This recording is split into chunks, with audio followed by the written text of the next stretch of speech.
majesty, Lord. Oh, Father, you inhabit the presence of your people, oh God. And we want to say thank you, Jesus. Oh, Father, your presence is most welcome in our midst. Oh, Jesus, Jesus, Jesus. Oh, Father, we want to say thank you, Lord. We bring the glory. Jesus, we bring the honor unto your name alone. We bring our praises, oh Father, in the name of Jesus. May your name alone be glorified and be lifted high above every name that is being mentioned on earth. Oh Father, your name is above all other names that are being mentioned in heaven, on earth, and under the earth. Oh God Almighty, we thank you, Lord. Blessed be the name of the Lord Jesus. Hallelujah. Hallelujah, hallelujah, hallelujah. Greetings, Banwele, in the most wonderful name of Jesus. Hallelujah. Jesus. Special greetings to our brethren who are joining us today for the first time.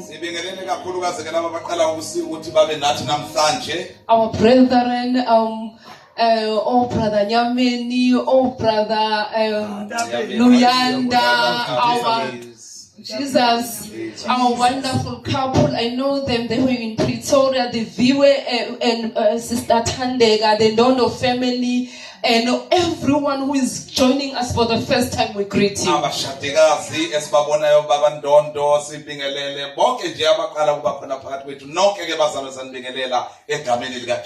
We even greet our viewers who will be viewing us on YouTube or on Facebook. We greet you in the name of Jesus.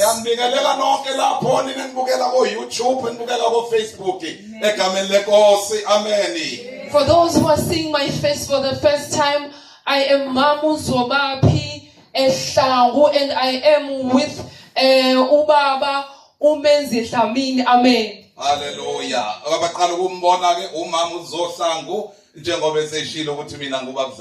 Glory. Our scripture for tonight is taken from the book of Luke chapter 15. Someone who is going to read me in Zulu and very loud. Luke chapter 15 from verse 11 to 20.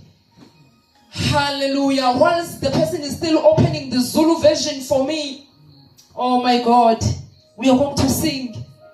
Hallelujah. Baba wetu osezulwini Sethemba wena wetwa uphakathe kuse una phakathe sofela kuwe Baba wetu osezulwini Baba wetu osezulwini Sithemba wena wedwa uphakathe kuse phakathe sofela kuwe Baba uphakathe kuse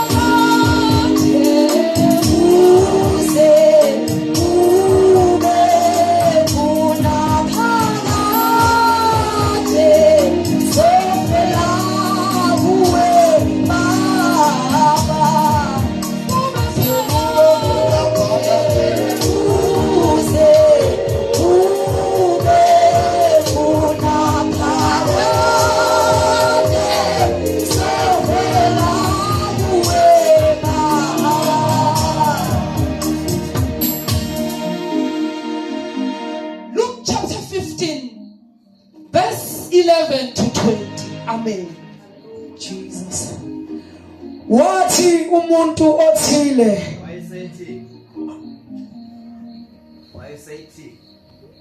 afana mashu. Let us follow this. Jesus.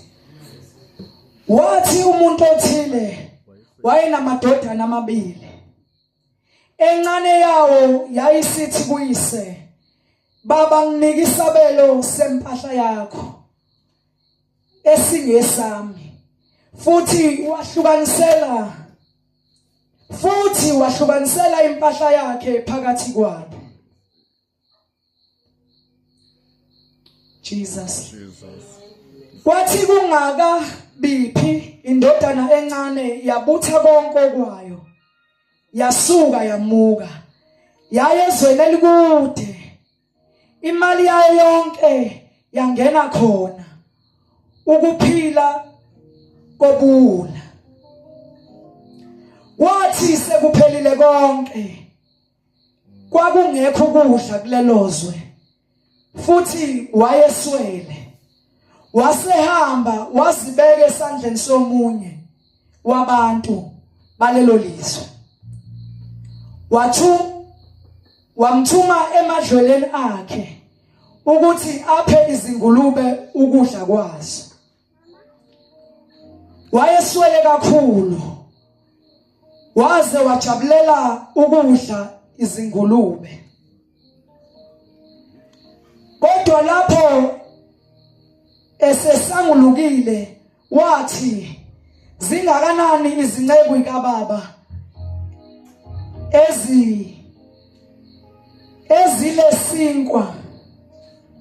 ezinesinkwa esenele, kanti mina sengizokufa lapha ngenxa yokuswela ukudla. Ngiyakusuka ngiye kubaba ngithi kuye, baba ngonile ezulwini nasemehlweni akho. Angisafanele ukuthiwa indodana yakho. Ngenze ngibe njengomunye wezinceku zakho. Wasukuma waya kuyise. Kodwa esekude uyise wambona, waba nesihawu. Washesha wambamba wamanga. Thandaza sisi. Liphili ilizwi lakho uNkulunkulu wethu ongcwele. Linamandla, linejubane. Linjengenkemba esika nhlangothi zombili. Dabula ngalo Nkosi kule ndawo. Siza abantwana bakho. Lande ngala babude nawe. Baba wethu ongcwele, linjengemvula ethi mayiwe phansi ingabuyeli ngawenzanga umsebenzi. Sebenza ngalo uNkulunkulu wethu ongcwele kule ndawo, khava umntwana wakho. Baba wethu enamandla sizwe wena egameni likaKristu Jesu. Sithulisa bonke moya abangavelanga kuNkulunkulu, abangamelana nezwi lakho, ngegama likaJesu Kristu. Thatha ilungelo lakho uNkulunkulu wethu ongcwele. In Jesus' mighty name we pray. Jesus. Hallelujah. Amen. The Bible says where we read, certain men had two sons. There was an elder one and there was a younger one. One day this young person, because the father was very rich, he just thought to himself, when is this old man going to die? I need to inherit the money and the properties. Every day I imagine he will think when he's sick he's going to die. And the old man was even more healthier than before. And the young man could not wait for this old man to die.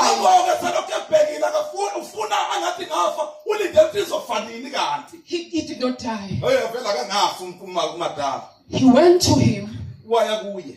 Father, I ngiyazi I have an inheritance. mina ngiyazi ukuthi nginefa la Give me what is mine. letha lokho ngokwami I'm not sure how the old man responded. angazi ukuthi yaphendula kanjani le ndoda But my Bible says lithi kwaphizwi lenkosi he was given what was due to him. wanikezwa lokho kwakufanele ukuthi He akunike went to a far country. wahamba wayezweni He alikude spent his money. wayichitha yonke imali yakhe lapho I believe during that moment, if we can maybe imagine this time, ngiyacabanga ukuthi nje mhlawumbe masingase sicabangeke kulesi sikhathi he will book the 5-star hotel.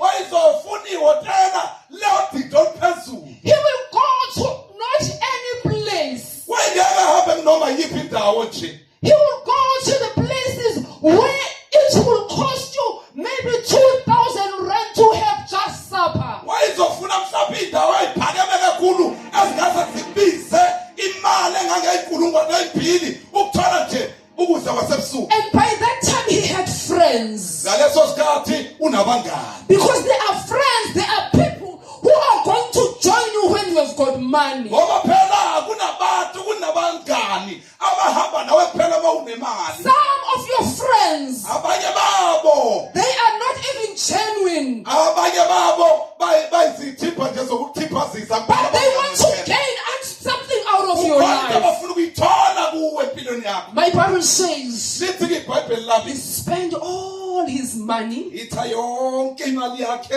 He was careless in his spending. wayenza nje ngokuhlaphahlapha yonke into yakhe Because sometimes it happens ngoba phela kwesinye isikhathi lalela kuyenzeka when your parents dies uma abantu abazali bakho befa and you get an inheritance. uthola ifa You spend it because you never work for that umele money. ulichithe noma kanjani angitha ukusebenzela You ngaphela spend it Monday to Sunday. kusukela ngomsombuluko kuze kube yisonto ubhisweni Yet your parents, kodwa abazali they were working maybe over 40 years to have that money. sebesebenze iminyaka engamashumi amane nangaphezulu ukuba babe nele And mali it was the case with this young man. nalo mntwana lomfana lo kwakuyileyo nto He spent everything wachitha yonke into until he was left with nothing. wasala nje ewuye nje ulophola He was in a far country. wayekude ngaleso sikhathi I'm not sure what the father was saying at home. angazi ukuthi ubaba ngaleso sikhathi wayethini I ekhaya believe he was praying for him. ngiyacabanga ukuthi wayemthandazela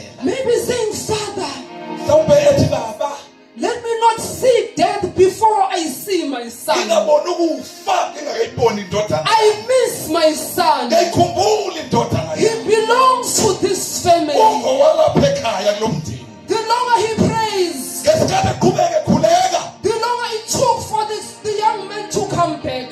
isikhathi saside kakhulu ukuthi lo mfana wakabuye On the other side, kwenye indawo things were not going okay. akuhambi kahle ngale mfana Because when you don't have money, ngoba phela mawungasenamali even friends that were joining you, nabangani abakade sebeyiqoqo la eduze kwakho they run away from you. basehla ngathi baphephethe umoya There are girlfriends maybe that he was spending the money with. mhlawumbe besenama uthe yini Girlfriends. amathekeni yes uthe umama amathekeni manje mhlawumbe namathekeni akhe lawa asegcwelela asevela ahlakazeka abaleka They started to look for other people who have got money.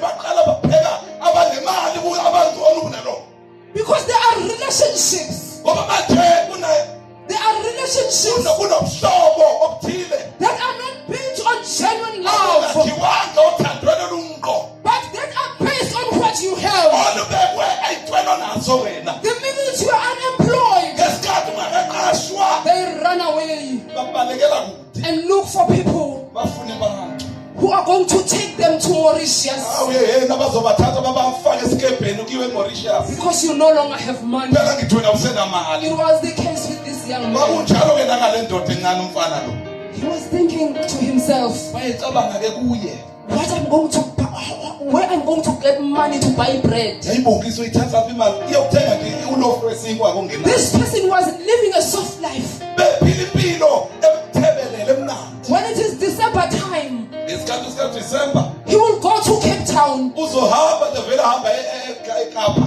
just to spend. ayofla nje and have a holiday. ayothatha iholiday But this time, kodwa manje he can't even afford a loaf of bread. akakwazi ukuthola isinkwa sodwa He lesi started to look for a job. waqala wabheka umsebenzi You know, when you look for a job yabona ke mawubheka umsebenzi and you are hungry, and ulambile it's not easy hey kunzima kakhulu even to secure one. Even to secure one. ukuze undona ukuthi nje uthola okuncane kodwa nje And remember, this young man, kanti futhi khumbula ukuthi lo mfana omncane lo he did not have his father's blessing. ubengazange sithole isibusiso sikayise Be careful as a young person.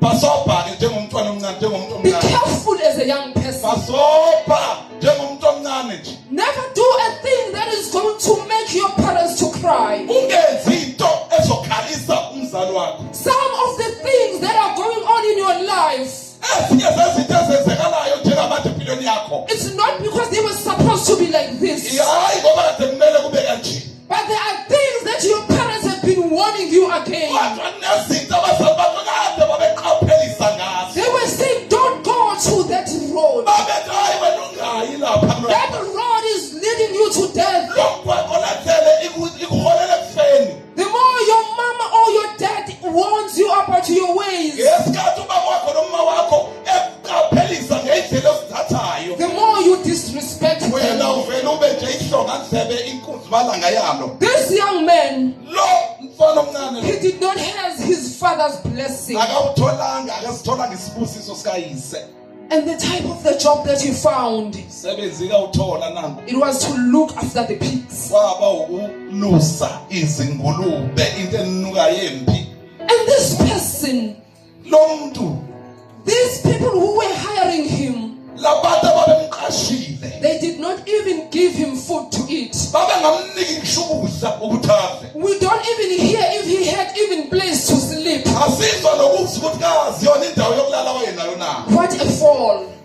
ukuwongaka From the top life ukusuka phezulu kangaka to where you can't even afford bread. uze ufikele phansi la ungakwazi nokuthola khona You can't afford even shoes. awukwazi ngisho ukuyithengela You icathulwane can't even afford accommodation. awukwazi ukuthola indawo yokufihla It ikhaya was the case with this young man. kwakunjalo ke ngalomfana omncane lo My Bible says lithi iBhayibheli he lawo wished wafisa he could feed himself with the akathi food engazadle kanye neyingulube azelokudla for these kwengulube pigs. kwalezi ngulube And one day ngolunye usuku he thought to himself, waphinda wacabanga and my Bible says lithi iBhayibheli he came to his senses. wabuyela ezingqondweni zakhe He said to hey himself, God wathi kuye how many servants in my father's house? bangaka abaqashwa bakababa endaweni lapha kababa They have got food. bangabaqashwa kodwa bona banokudla They even have accommodation. banendawo yokufihla nje ikhanda Here I am.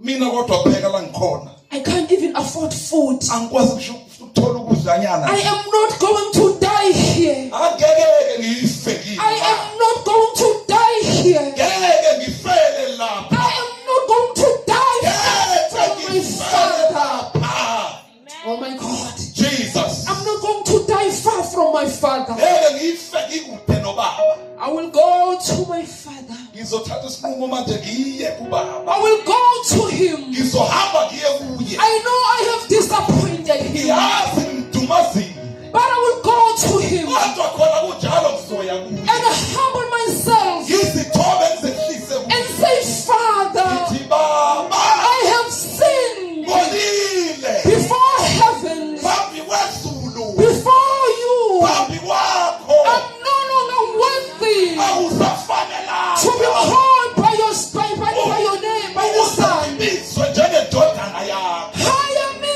as one of your servants. qasha njengomunye wabasebenzi balekhaya baba ngikudumazile I have disappointed you. ngikudumazile Even if you make me a servant, it is fine. noma usungangenza isiqashwa I no longer even have clothes. ngisalekhaya zona iy'ngubo I can't afford accommodation. angikwazi nokuthola indawo If you can yokulala hire me, uma ungangiqasha that will be fine. kuyoba ngcono kobe I cannot die of hunger.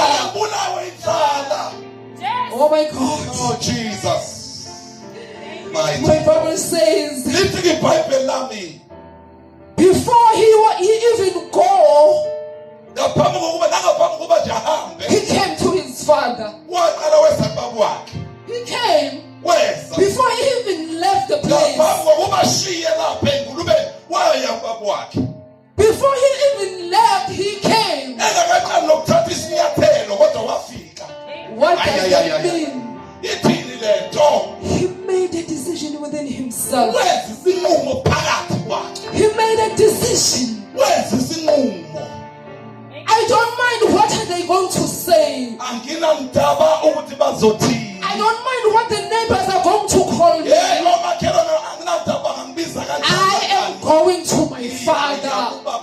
Where I originated, I'm going back. I don't mind what are they going to say. I came from my father. I'm going back to him. I'm not going to die here. Far it be from me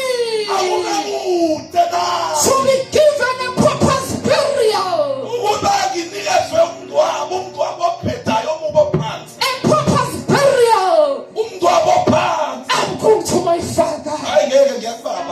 Oh my God. Oh God. I'm not sure, maybe in his heart, Angazi ukuthi enhlizweni yakhe mhlawumbe maybe he was singing. mhlawumbe wayecula Ngiyakusuka, ngiye kubaba, ngifike ngithi, ngifike ngithandaze.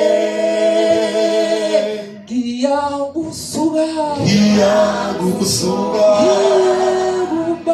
ngiye kubaba, ngifike ngithi,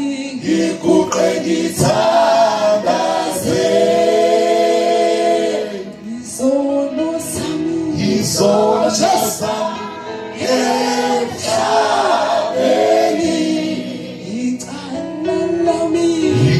icala lami, phela mina, nakubaba, ngifike kuye, ngiguqe ngithandaze. Phela mina, ngashiya abazali bami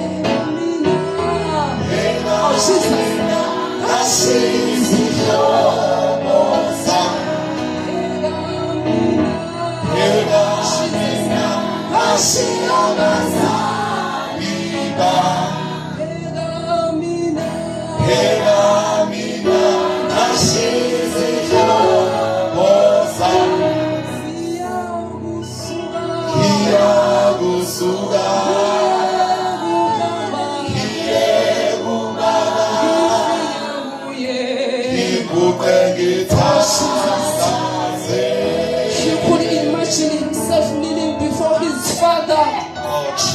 He could imagine himself coming to God. Because this parable is about you. Imagine yourself coming to God. Ngiyakusuka, ngiyekubaba, ngifike kuye, ngiguqe ngithandaze. Izono sami,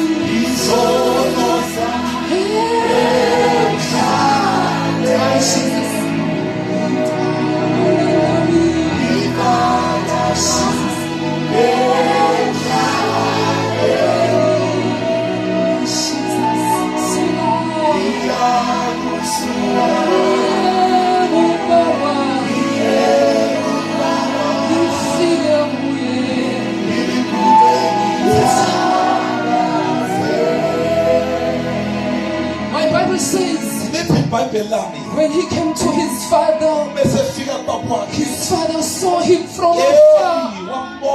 He said, "This is my son. This is my son. This is my son."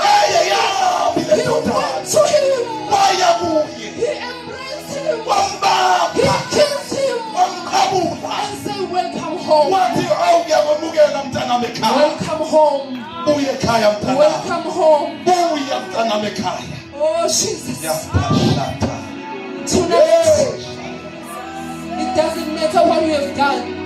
kusho lutho ukuthi wenzeni It doesn't matter how many sins you have committed. akusho lutho zingaki izono osuzenzile But the Father in heaven is waiting. wathi ubaba ezulwini ulithi His grace is enough for you.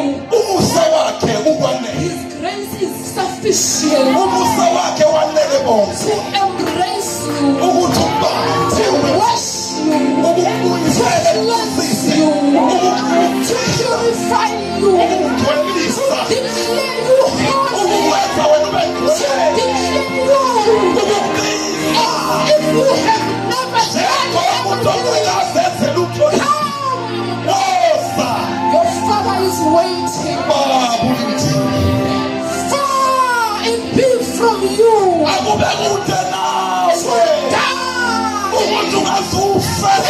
Far from God. Far it be from you. Far it be from you. To die. Being far from God. Being far from your Creator. Being far from where you originated. Pastor Puswa, you come. Iya usuga. Iya ubaba. Ufike ngithi. Ngikuqe.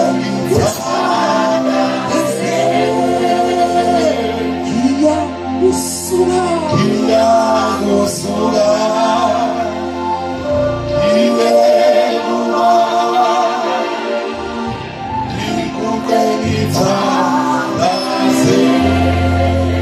Asivala amehlo sesiyathandaza.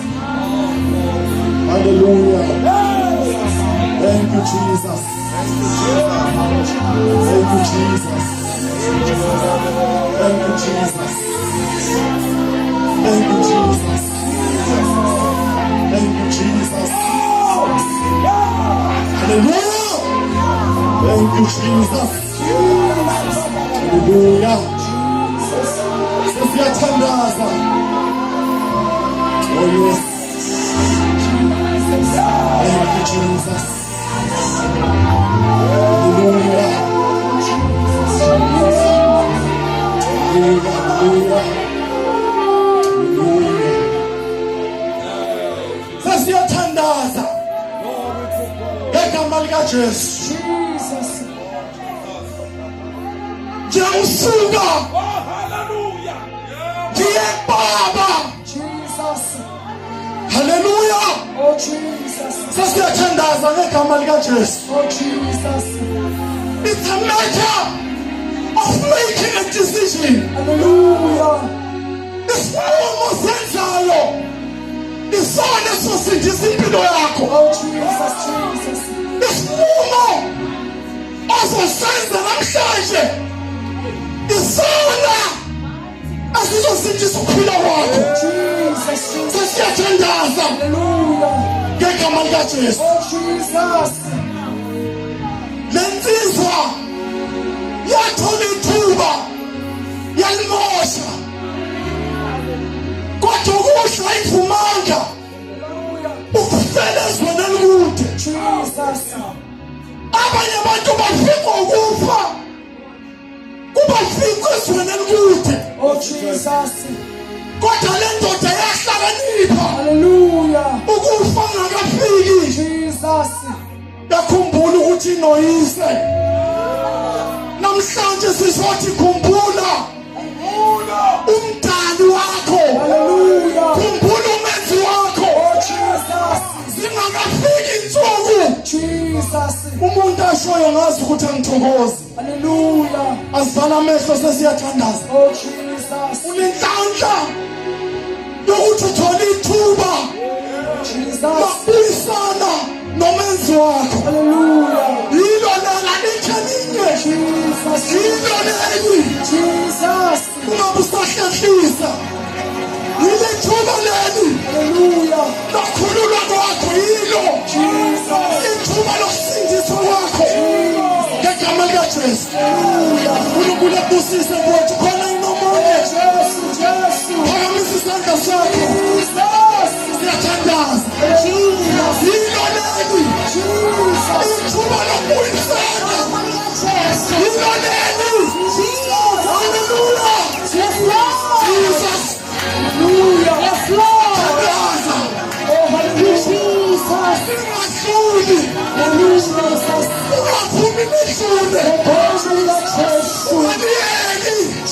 Jesus, Jesus. Siyathandaza. Oh, Jesus. Thank you, Jesus. Hallelujah.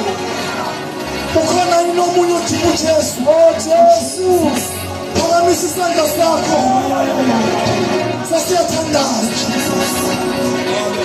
Khona yini omunye? Oh, Jesus. uNkulunkulu akubusise. Khona yini omunye? Jesus, Jesus. Nangithuba. Jesus, Jesus. Nangithuba. Jesus, Nasi simehlo. Sokubuyisana noJesu. Thank you, Jesus. Thank you, Jesus. Thank you, Lord. Thank you, Jesus. Thank you, Jesus. Sasiyathandaza. Thank you, Jesus. Khona yini omunye? Phakamisa isandla sakho silokhona. Hallelujah. Sithandazelane nawe. Jesus. Ngiyawusuka ngiye kubaba. Jesus. Lifike lithi ngoni. Jesus. Jesus. Yesu baba ukuthi unjani uphula izandla.